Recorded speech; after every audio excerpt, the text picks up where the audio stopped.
When we talk about Greece, characteristic whitewashed houses appear in our minds. Each curve of the narrow, winding alleys, interrupted by stairs, provides us with new wonders.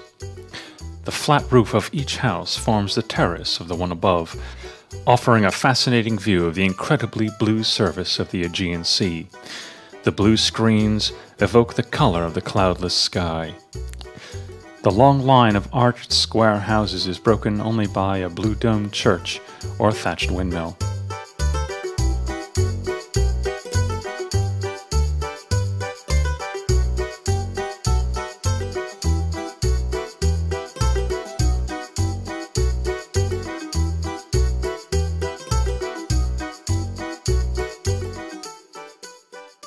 Some of the terraces are restaurants covered by arbors from where we can admire a beautiful sunset while sipping metaxa. The windows of the houses are alive with red geraniums. We can listen to bouzouki in cafes, smell the irresistible gyros in the windows of the buffets, and on the sea below ships float towards their unknown destinations. The sun shines, the salty flavor of the sea can be smelled, seagulls squawk.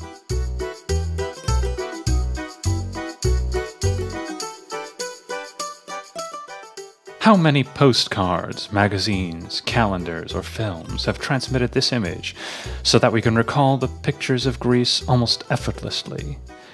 These pictures, however, are not necessarily characteristic of Greece, nor of the majority of the islands.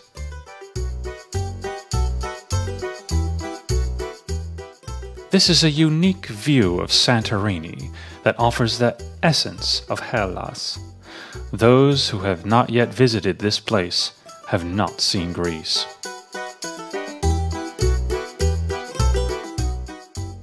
From an aeroplane, the altogether 1,425 islands of the Cyclades, Sporades, and Dodecanese look like shiny precious stones laid on velvet. The majority of the islands are similar to each other, yet they have different features. There are some which impress with rich, lush, green flora, some with the amazing sight of barren rocks, some which are memorable due to their past, their real history, or the mysterious legends hidden in obscurity. There are islands that tourists visit because of their classical buildings, monuments, and excavations, and some that attract visitors with busy, lively, exotic towns and friendly, colorful harbors. A lot of people look for beaches, water sports, and the pleasures of an active holiday, while others seek calm and peaceful rest. Some are lured by gastronomy, some by the beauties of nature. It's admirable that Greece can protect its traditions, uniqueness, and the image of its settlements even in the crunch of 21st century treadmill-like tourism.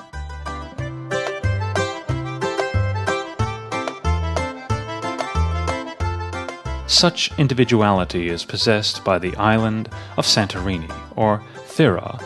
Because of its relative nearness to Crete, the Big Island, it is a fashionable destination for one-day cruises. These are perfectly suitable for arousing the desire in tourists to spend more time here, so the immediate consequence would be to spend the next 1 or 2 week summer holiday there.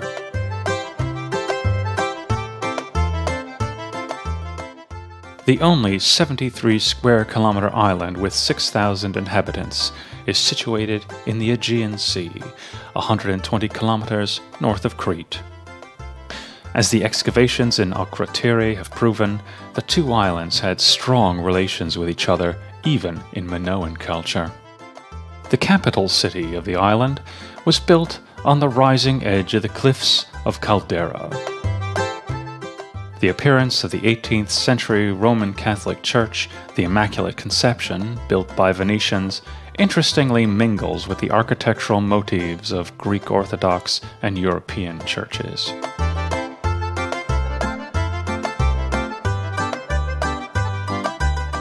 The decorated interior provides interested visitors with several attractions. Crystal chandeliers, carved altars, and beautiful frescoes make it majestic. Santorini was called Strongyle, round, and Calliste, beautiful, in ancient times. Today, only the latter exists. The once round island shriveled to a crescent shape due to a volcanic eruption in Minoan times. Where today the sea shines in the bay of the crescent, an active volcano used to stand, frequently spitting lava and ashes.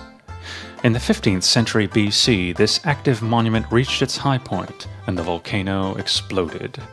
At that time, the mountain disappeared and the biggest part of the island sank, creating the current form of Santorini. Scala is the harbor of the capital city, stretching 300 meters into the sea. Those who do not want to walk up the 587 stairs can choose to ride a donkey or to take the slightly more expensive cable railway. The latter was built at the end of the 80s by the donation of an elderly couple who live abroad, and has become the pride of Fira. Its structure is the same as cable railways operating in the Austrian Alps.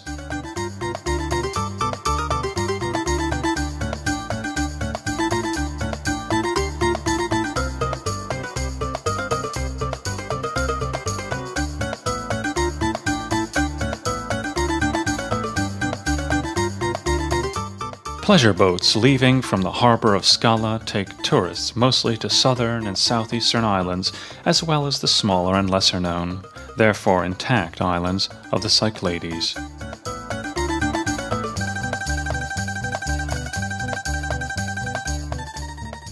Castle rising above the harbor, based on its form, could even be a Moroccan or Saharan fortress.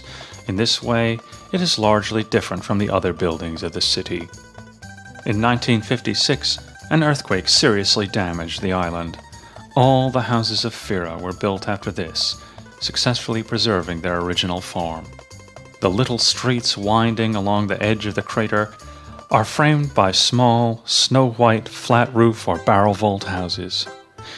Today, some tradition-breaking, pastel-colored buildings also appear in some places. The majority of the terraces are framed by wooden lattice fences and decorated with sun umbrellas and flowers. The terraces of taverns, confectionaries, and restaurants offer an ever-fascinating view of the water, playing in different shades of blue and tiny little boats that seem like toys. The medieval capital city of the island was Scaros, built on a steep python above Fira and was later destroyed by an earthquake. Below the 14th century Venetian ruins, the remains of a forsaken monastery can be seen. Fira, established in 1810, has merged with the two neighboring villages, Firostefani and Imirovigli. This long-stretching settlement is the result of the amazingly fast development of the last 20 years. The tourist center of the island has been created here. Plenty of shops, banks, hotels, post offices, hospitals, and entertainment facilities have been built on the steep side of the caldera. Because of the dangers of earthquake, every house has to be built on a reinforced concrete base, and none of them can be higher than 3 floors. The best view from Fira opens onto 2 little islands, Paleo Camerini and Neo Camerini, in the middle of the caldera, which often emits smoke even today. The Archaeological Museum of the capital has gained its fame by exhibiting archaic vases and clay sculptures discovered during excavation of the Doric Thera. Besides fossils of Minos, we can see idol sculptures from early Cycladic times and Hellenistic embossments. The excavated relics of Akrotiri that did not remain on the spot are kept by the National Archaeological Museum in Athens. The building with the longest history of the city center, Megaron Gizi, is in the old district of Kato Fira. The ethnographic exhibition, which describes the history of the island in pictures, photos, traditional folk clothes, and articles for personal use, has been set up here. The carpet weaving manufacture established by Queen Frederica used to operate here. The most beautiful pieces made here can still be admired. The name Imirovigli means day guard. Little towers operating with fire signals once guarded the island in case of pirate attacks. The most well-known building of the settlement, the Blessed Virgin Mary Temple of Malta, was named after an icon from Malta. The most interesting factor is, however, the intricately designed environment. The mixture of artistically decorated snow-white houses, terraces, and stairs outshine even Fira. We can find here several little craft workshops, manufacturers and art galleries, as if the cultural life of the island had centralized in this place. Though bohemian-like little cafes and pubs enhance this atmosphere. A certain part of luxurious hotels are under foreign authority, as well as many of the luxurious apartments.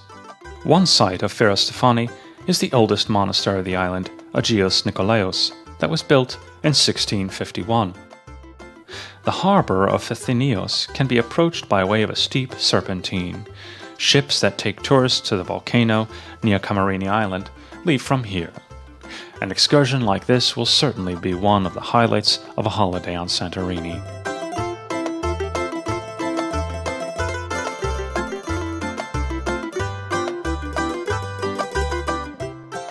The favorite pet of the harbor is, interestingly, not a cat or a dog, but the pony of the owner of one of the taverns, going from terrace to terrace, begging for some petting and delicious tidbits from tourists.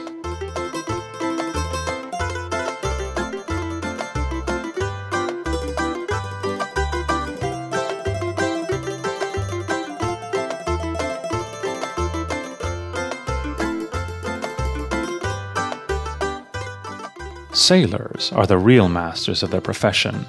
Even the expression artist is not an exaggeration. The captain sitting on the high chair looks like a playboy sitting on a bar chair listening to music. He moves the wheel a little occasionally. This time he acts as if he had surfaced from the waves under the ship after the rhythm of the music, and the huge body of the ship obeys him, so travelers with extremely sensitive stomachs do not have even the faintest hint of being seasick despite the swell.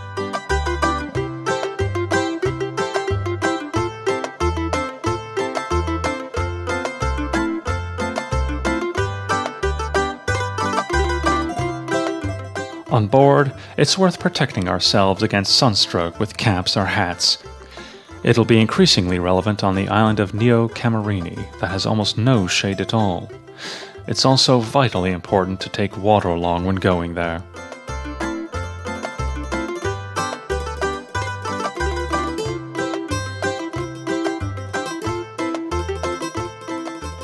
The effects of the geological cataclysm from the 15th century BC may still be felt today. The eruption of the volcano and the collapse of the crater were accompanied by semi-darkness, tsunamis, and other frightening phenomena due to volcanic ash in the entire area of the Mediterranean Sea. Although there are some still active volcanoes in Europe, for instance Vesuvius, Stromboli, and Etna, their eruptions cannot approximate the catastrophe sinking in the shadows of the past. The most serious and best documented volcanic eruption was produced by the Indonesian Krakatoa in 1898. The area of the caldera, with its area of 10 by 6 kilometers, created after the eruption of the volcano on Santorini, is nearly threefold that of Krakatoa. This can give an idea about the severity of the catastrophe. The sea was on fire between Thera and Thracia for 4 days, wrote an ancient author in the time when a 2-kilometer-long blazing lava island, Pelea Kamini, or Old Stone, emerged from the flaming sea. In 1573, the southeastern corner of the island sank, and more volcanic peaks appeared in the middle of the caldera at the same time. Later, they together formed the island of Neo Kamini, or New Stone. Volcanic activity might have ceased for centuries, when finally in 1867 and 1926 a large amount of lava and ashes got into the surface again. The clouds of ashes covered the Aegean Sea up to Asia Minor. The last eruption frightened islanders in 1950. If we visit the island of Neo Kamini by boat, we see that the enormous power of nature can still thrill us. The stones lying at the bottom of the crater are hot from the energy of the seeping volcano. Everyone takes a holy stone or other minerals from here. These are more authentic than their painted and scripted replicas found in souvenir shops. In the 15-meter deep main crater, we can see sulfur crystals distilled from sulfur gases, giving the sea its beautifully green color. Its temperature can sometimes reach 40 degrees Celsius, attributable to the still active volcano that is under continuous scrutiny. The components of air and seawater, its temperature, magnetic and tectonic changes are constantly being measured.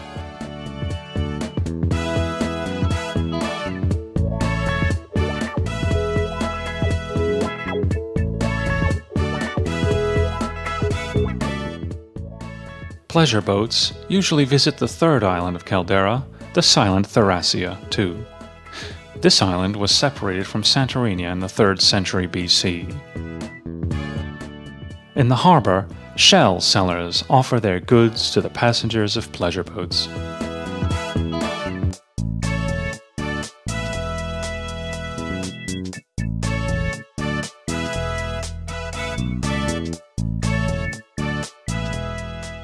After the tiring crater tour, travelers can relax here. We can also swim on the long, narrow, graveled beach running along the foot of the mountain.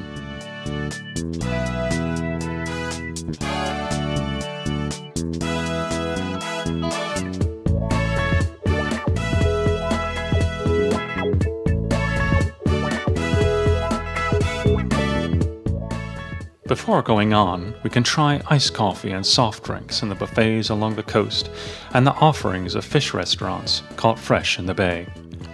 Those who are not tired can go up to the little settlement of Manolis, facing Caldera, by climbing 150 steep stairs where there are some taverns and rooms to let. Fortunately, the tiring journey can be taken on donkeyback too.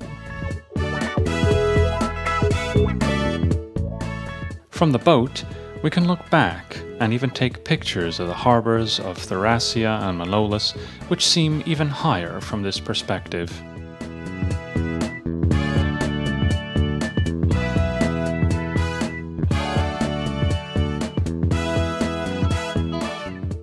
Soon, we can take a glimpse of the harbor of Athenios that is framed by the steep rock walls. We need less than half an hour to feel solid earth under our feet again.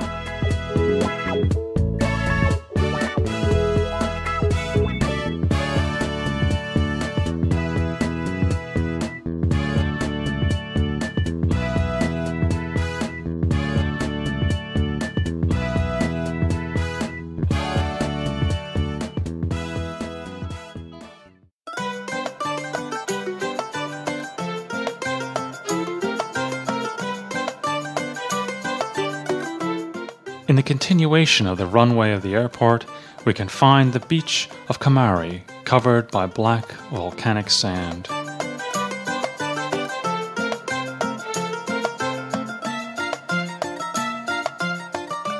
The settlement was built at the foot of Mesavono, the oldest mountain of the Aegean Sea, which was the harbor of Thera in ancient times. This was destroyed by volcanic eruption, while another flattened it again in the last century. The village also had to be rebuilt from the ruins of the earthquake in 1956. Kamari has become nearly the most populous and highly developed holiday resort of the island.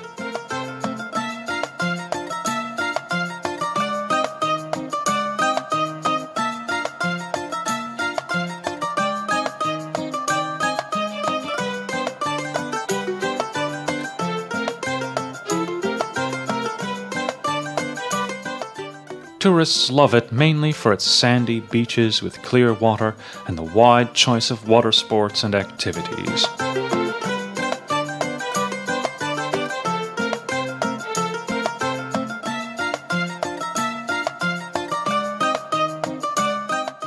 The intimate promenade is still attractive, framed by hotels of different categories and numerous entertainment and hospitality facilities.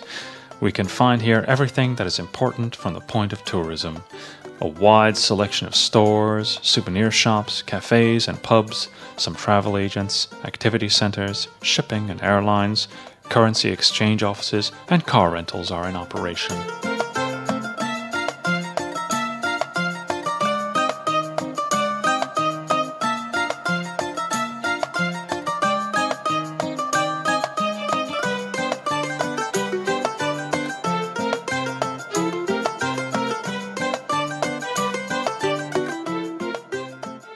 All hotels have swimming pools, some of them more than one.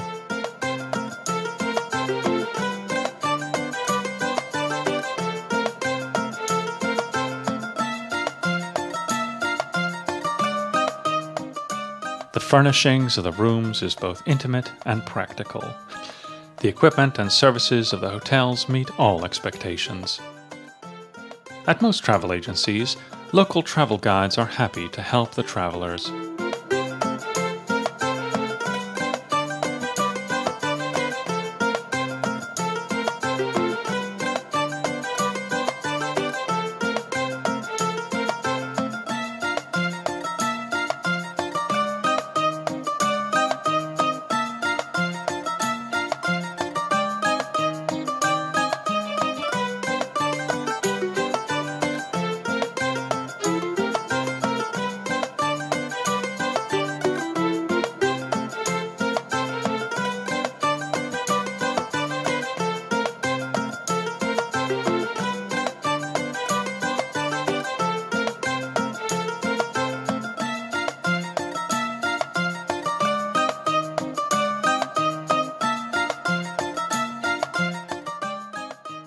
At most travel agencies, local travel guides are happy to help the travelers.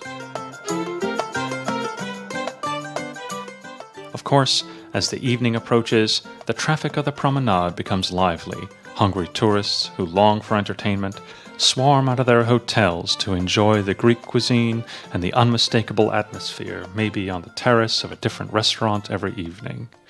The restaurants are in serious competition with each other regarding not only the choice of meals and the prices, but also the originality and atmosphere of the place.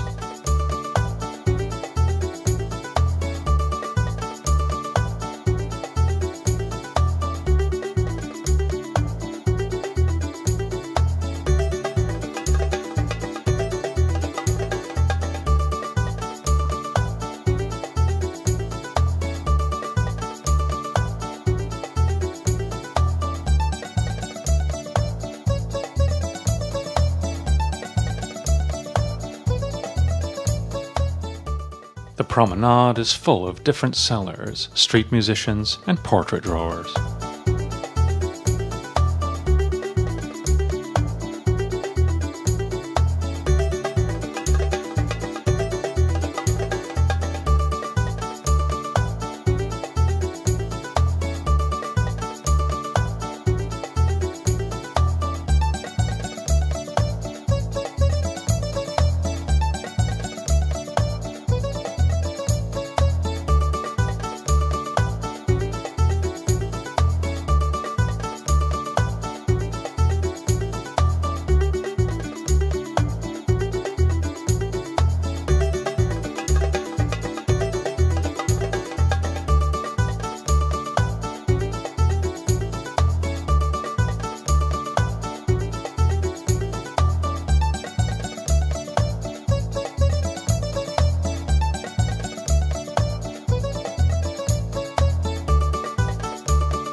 The restaurant owners stand in front of their businesses to attract guests, beckoning loudly.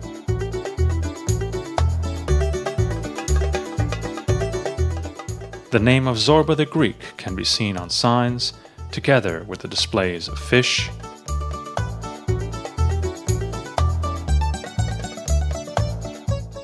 and the collection of original articles for personal use.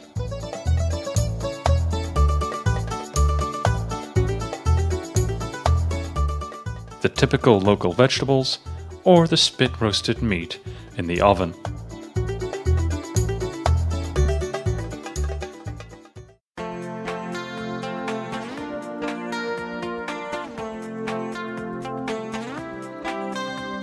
Pyrgos was built at the foot of the highest mountain of the island and got its name after its 42 churches, a lot even by Greek standards.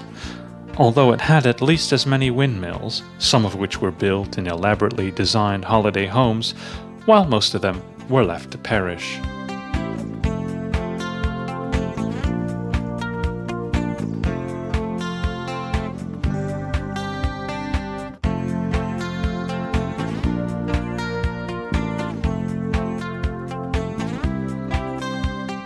This was the fate of the once famous castle and wall of the city, which were built to protect the inhabitants from pirate attacks. In the remaining parts of the city wall, little white houses are sunk. Behind the fences, bell towers rise. The salty sea air and the winter rains corrode the walls of the houses, which are repainted every Easter.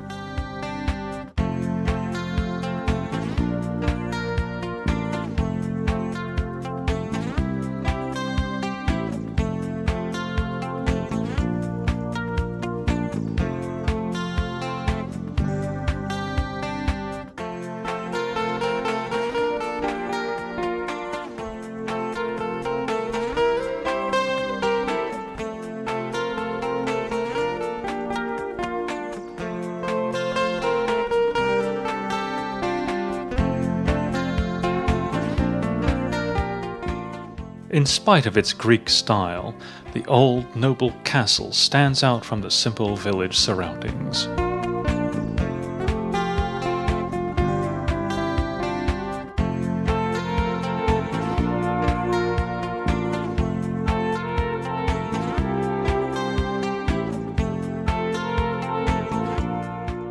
With its cleanliness, quietness, with the scent of flowers, the entire city breathes an idyllic calmness.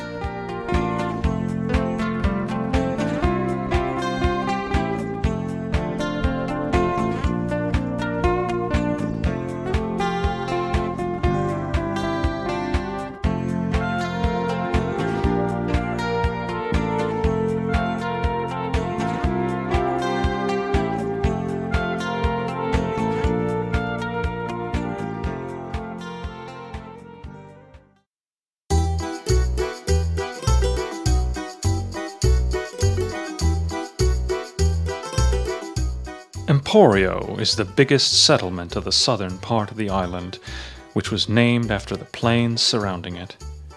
It's a cycladic settlement with a characteristic atmosphere. It's not rare here yet that people travel on donkeys instead of cars. It's more environmentally friendly and cheaper, since the animal only eats a few handfuls of weeds per 100 kilometers, and is no more stubborn than some modern vehicles.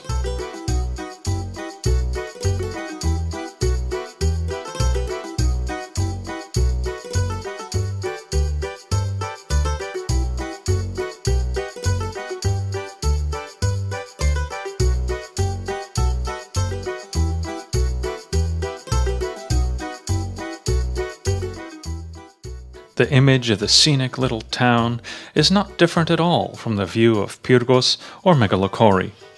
Even in peak season, quietness and tranquility are not considered unusual here.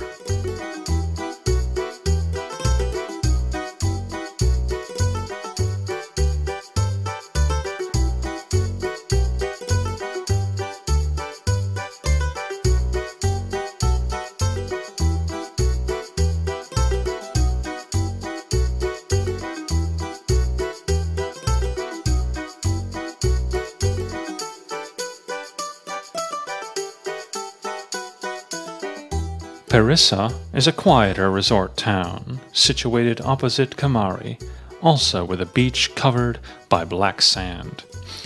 It's especially popular with families. The biggest church of the island, the St. Irene Chapel, can be found here. Santorini is a distorted form of this name. The church is a famous procession place, where local people go on pilgrimages on holidays. And in the summer peak season, tourists make their pilgrimages to the beaches.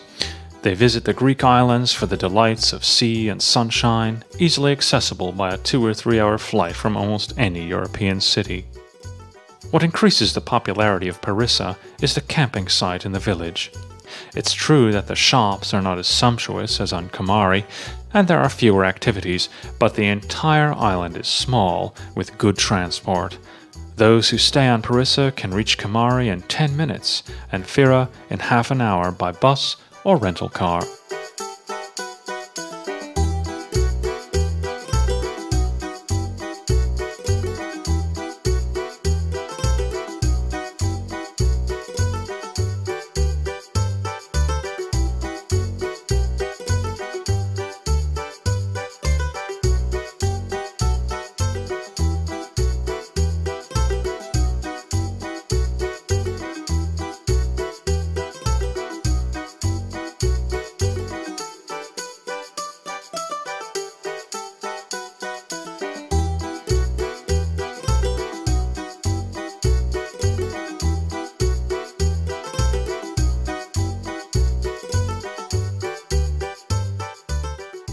Akrotiri is considered to be perhaps one of the most significant excavation sites in the world.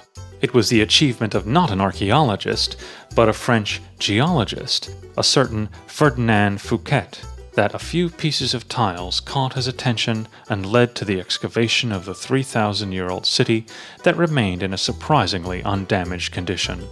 This happened 50 years before the excavations of the remains of the Palace of Knossos on Crete by Arthur Evans, so nobody had any idea of the Minoan culture yet. The famous Greek archaeologist Spiridon Marinatos linked the devastation of Minoan Crete to the eruption of the volcano Santorini in 1939. This scientific announcement would have entailed the reopening of the excavations of Akrotiri, but World War II intervened to such an extent that work was started again only in 1967, when it was realized in just a few days that they had found an entire Bronze Age city. Artifacts from under the layer of volcanic ash justified the ideas of Marinatos about the Minoan Empire, which functioned with its center on Crete. All houses were supplied with piped water, its residents were familiar with the loom and the mill, its articles for personal use were made of richly ornamented copper and brass, and its houses were decorated with artful frescoes.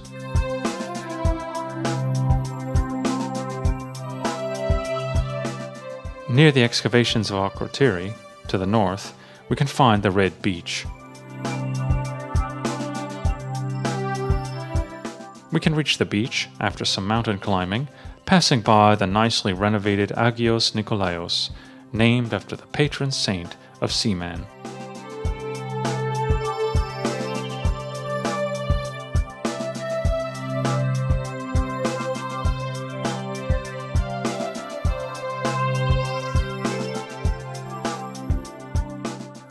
This beach has the most scenic location of the island, so for many, it's well worth a little climbing. There are people who do not even come here for swimming, just to photograph or film this spectacular place.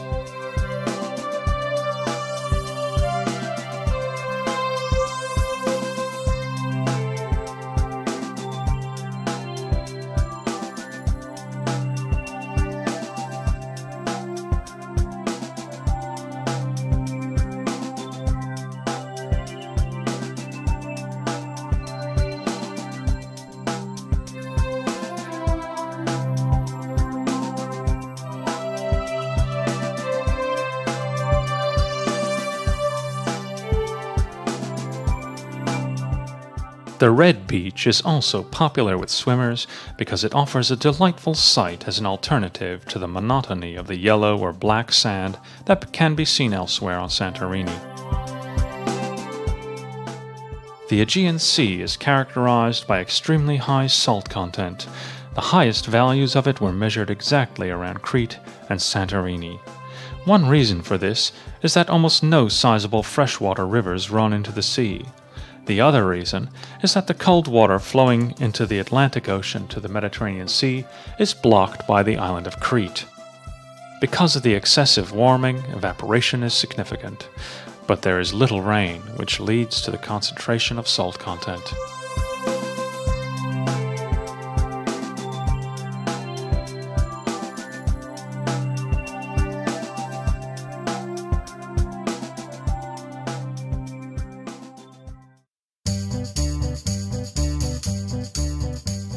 Scientists and laymen still argue today about whether the wonderful continent of Atlantis, first described by Plato, really existed or not. Galanopoulos, a Greek geologist professor, went so far as to call Minoan Crete and Santorini Atlantis.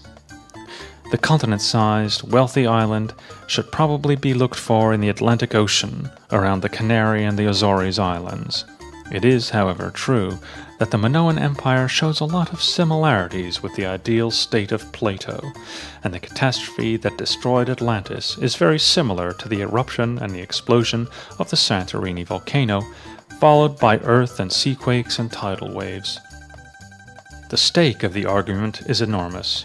If Atlantis existed, then the people of the Stone Age are not descendants of the Neanderthals, but the survivors of a civilization that had previously existed and had been destroyed.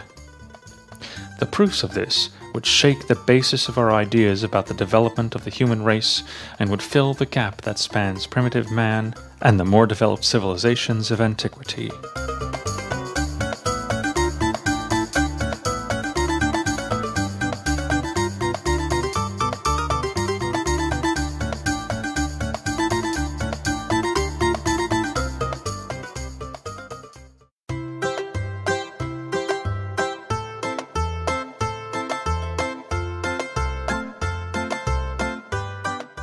Ios lies 50 kilometers from Santorini and 170 kilometers from Piraeus.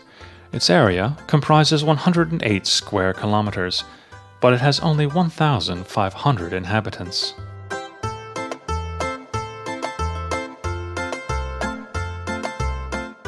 In the summer, the number of people bustling here is many times the population of the island, among them countless backpackers. On the Greek islands in general, camping is not a fashion. However, young people who have less money, some of them out of necessity, others out of pleasure, seek this kind of vacation.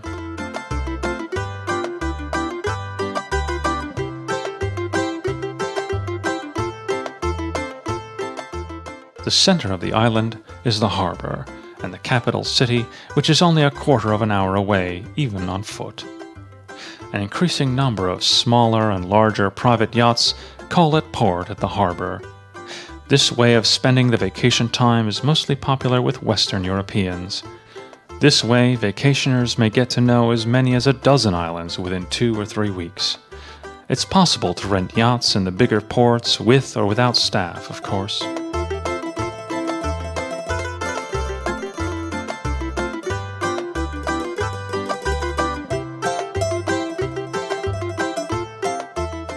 On the islands of Santorini and Ios, a wide range of necessary services are at the disposal of the seaman.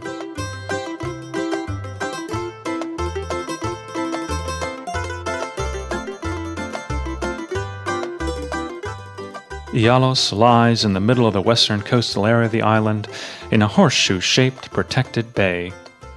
Incoming ships and ferries are greeted by the snow-white chapel and its graceful bell tower. In the capital city, bearing the same name as the island, we can find all elements of the Cycladic atmosphere, perhaps not as concentrated as in the cities of Santorini.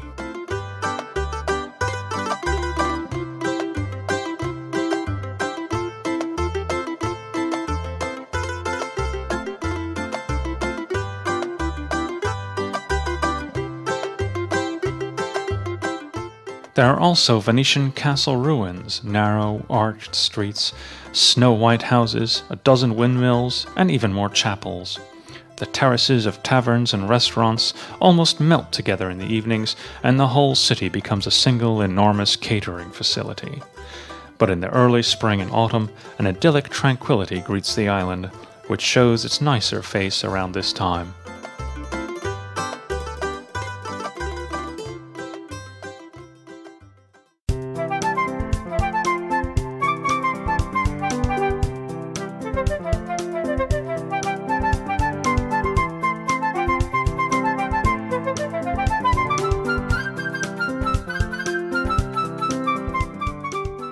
On the popular beaches of the island, jet skiing, surfing, water skiing, parachuting, banana, and several other water sports are all available. But the water, clear to great depths, is a favorite among divers also.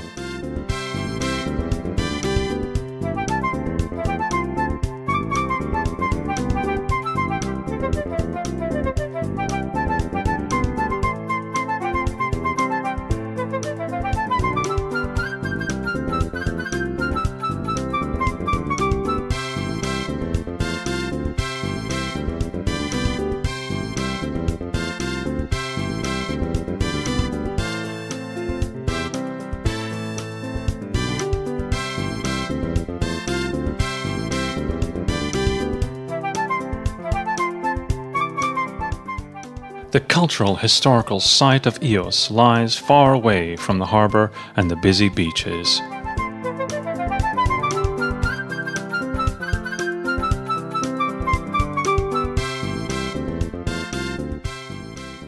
cannot be decided whether it is legend or reality that Homer, on his way to Athens, stopped on Ios.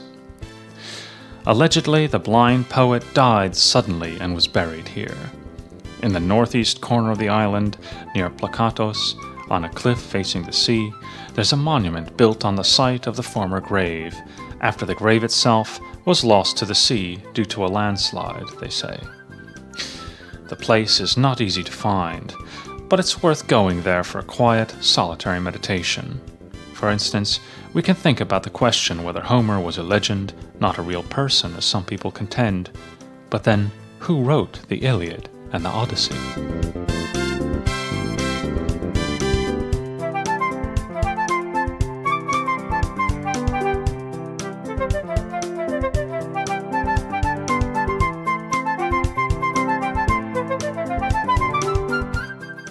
The harbor is decorated by the bust of Homer, of course. The poet amalgamated the legends into a unified art, legends living in different forms that commemorated the significant events of the age of Mycenae and its outstanding personalities.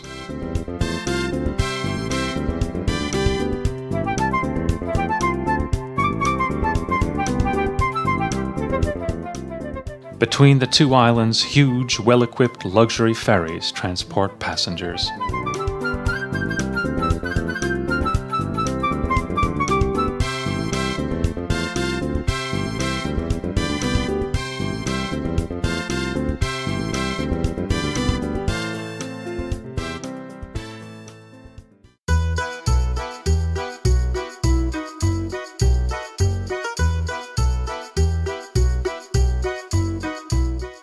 The site of Ia, according to many people, surpasses even that of the capital city, Fira.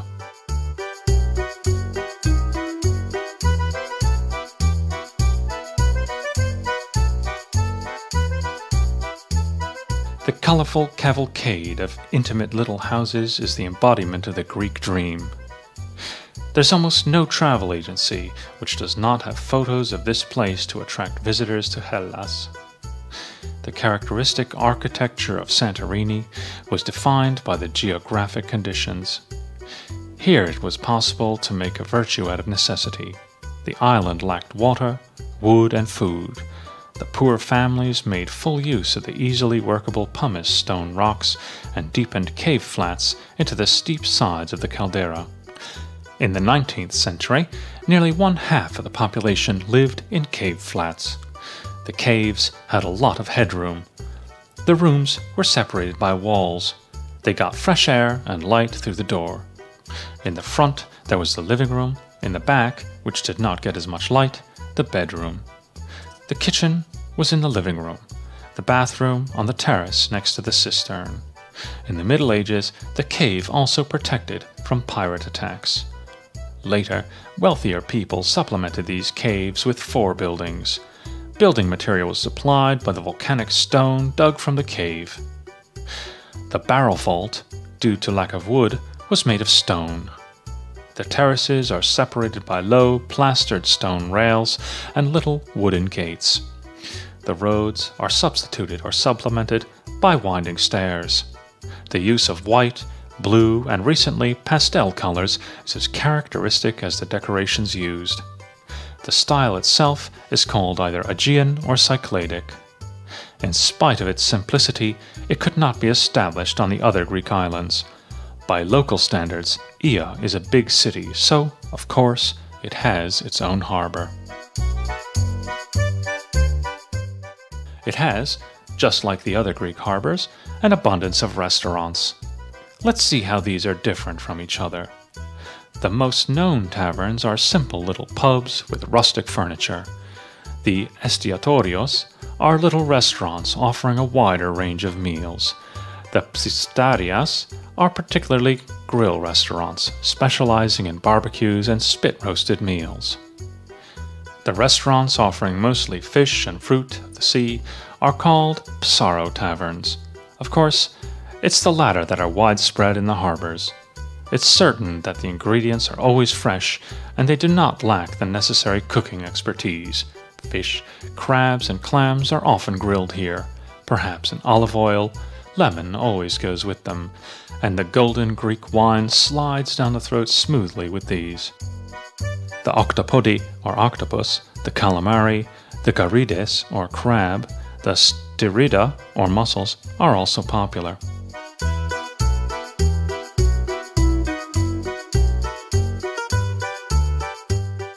The tastiest kind of fish are barbuna, or red barb, and glassa, which is sole. Salmon is a delicacy, together with swordfish, which can grow to several meters in size. The sword of this fish often decorates the walls of fish restaurants.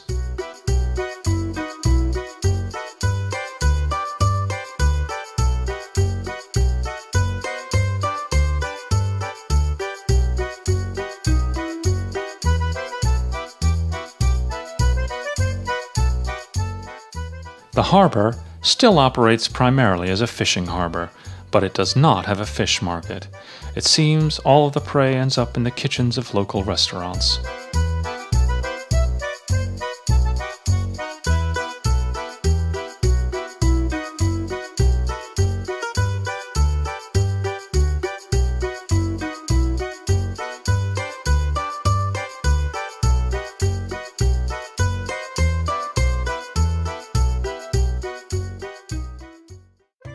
The harbor can be approached by car by way of a winding serpentine.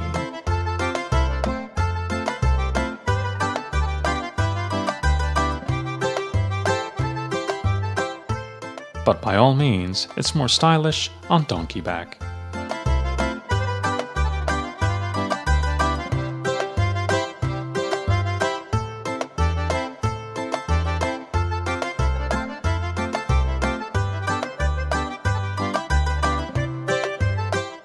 Ia was built on the end of the road following the caldera. Up until World War II, it was the economic and administrative center of the island. It was devastated by an earthquake in 1956. After that, it displayed a very sad image for a long time. What we see today was built up in the past 20 years, also taking the demands of the international tourism into consideration. In the 20th century, we got used to the fact that the high allotment prices of big cities forced contractors to design high-rise, tightly built houses with little floor space. In the Middle Ages, other reasons played a role, obviously, but the houses of the old towns are huddled up against each other very closely, as if they were cold or afraid to stand alone. At that time, for the purposes of defense, they often built houses on hills and cliffs. This is how fancifully winding little roads were created, climbing up the hillsides and descending down to valleys, quite suddenly leading into little squares and passageways. This is what results in the fact that older cities are much more difficult to get around than the quadratic modern cities with avenues, so they appear larger than they actually are. Ia is not very big. However, if we would like to get to know it well, we can roam about it for days. It's nice to take delight in small details, the pavement of terraces, the knockers on the doors, the flower pots reminiscent of old Greek amphoras, the wrought iron handrails, and lamps.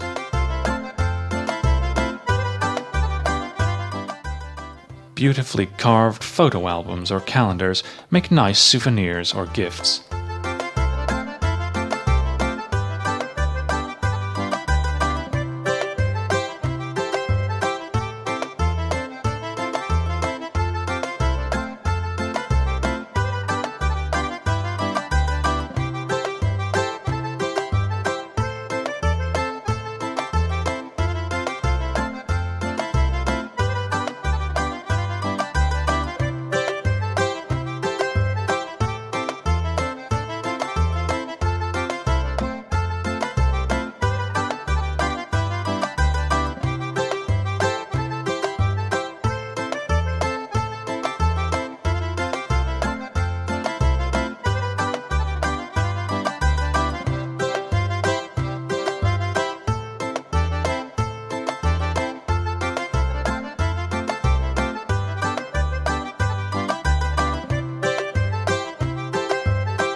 Out of the many churches of Ia, the Agios Sasson and the Temple of the Virgin Mary are worth mentioning.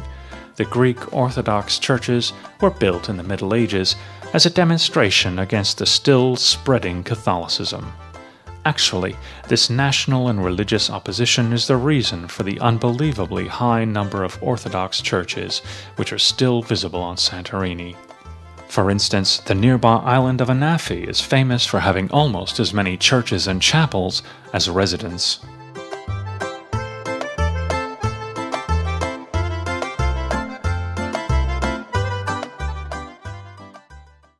As in every place which is visited by masses of tourists, on Santorini, locals also try to dump a lot of cheap, low-value souvenirs on the unsuspecting visitor.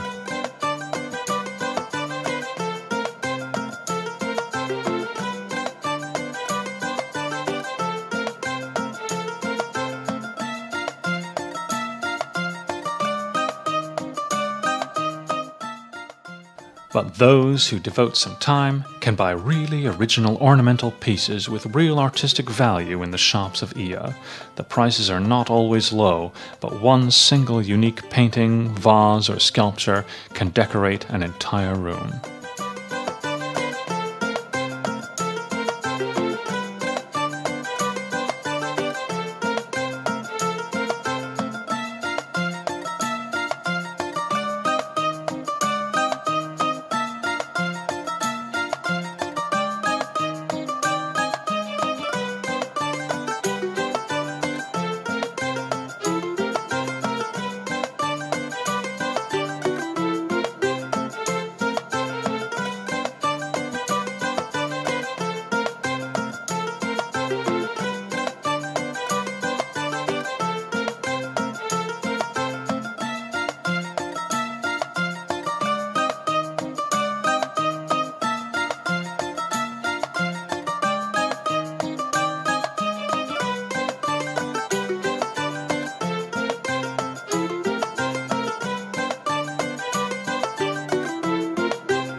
As Robert Merle wrote, and as many of us have realized by ourselves, reality often surpasses the imagination. This can be felt on Santorini and especially in the city of Ia. 1 hour before sunset, like swallows on the wire, the tourists gather, mostly equipped with cameras or camcorders, to stop time and capture what cannot be recorded. But the image which we take with us within our hearts is more lasting.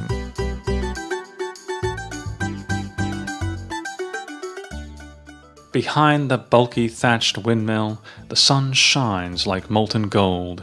Its circle is still high, but the shadows are stretching and the incredible blue of the sky takes on a purple cast. Then the snow-white houses start to get darker. Here and there, a lamp is lit. Or on the terrace of one of the houses, some night lights start to flicker. The sun reaches the end of its journey, and it sinks into the sea exhausted. Devotional silence greets this moment.